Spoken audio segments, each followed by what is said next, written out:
विष्णु जी, क्या अब निचली अदालत के फैसले पर जो या सर्वे रिपोर्ट जमा करने पर भी रोक लगा दी है? सुप्रीम कोर्ट ने आज क्या कहा? आज माननीय सुप्रीम कोर्ट के सामने याचिका दायर की गई थी। ऑनरेबल सुप्रीम कोर्ट ने ये कहा, सबसे पहले ऑनरेबल सुप्रीम कोर्ट ने चिंता जताई कि वहाँ पे पीस और हार्मनी मेंटेन रहे, और स्टेट ऑफ यूपी की तरफ से जो काउंसिल प्रेसिडेंट उन्होंने कहा कि हम सारी कोशिश और हम पूरा दायित्व है पीस और हार्मनी मेंटेन करने का। इसके बाद माननीय सुप्रीम कोर्ट ने जो मस्जिद कमेटी थी जिन्होंने SLP दायर की थी, उनको कहा कि आप इस ऑर्डर को हाईकोर्ट में चैलेंज कर सकते हैं, और हाईकोर्ट में जाने का उनको एक लिबर्टी दी है। साथ ही साथ ऑनरेबल सुप्रीम कोर्ट ने यह भी कहा है कि 3 दिन के अंदर अगर आप हाईकोर्ट में याचिका दायर करते हैं तो मामला हाईकोर्ट के सामने लिस्ट किया जाए और हाईकोर्ट के फर्दर डायरेक्शंस तक के लिए वेट किया जाए, और तब तक के लिए ट्रायल कोर्ट की प्रोसीडिंग रुकी रहेगी जब तक हाईकोर्ट अपना निर्देश नहीं दे देता है।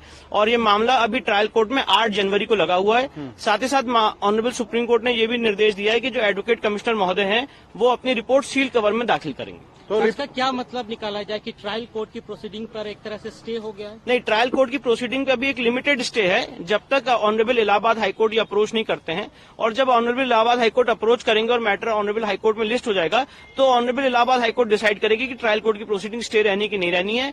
पर साथ ही साथ जो एडवोकेट कमीशन है उसको रिपोर्ट दाखिल करने से नहीं रोका गया है, वो अपनी रिपोर्ट दाखिल करेंगे और सील कवर में दाखिल करने की बात कही गई है। In English if you can explain. Sir, ये माना जाए कि जो मुस्लिम पक्ष जो याचिका में का हवाला देकर के उच्चतम न्यायालय आया था, तो जो फौरी राहत की मांग कर रहा था वो फौरी राहत मुस्लिम पक्ष को मिल गई है? देखिए, उन्होंने जो मांग की थी, उन्होंने तो इस ऑर्डर को पूरी सेटिसाइड करने की मांग की थी।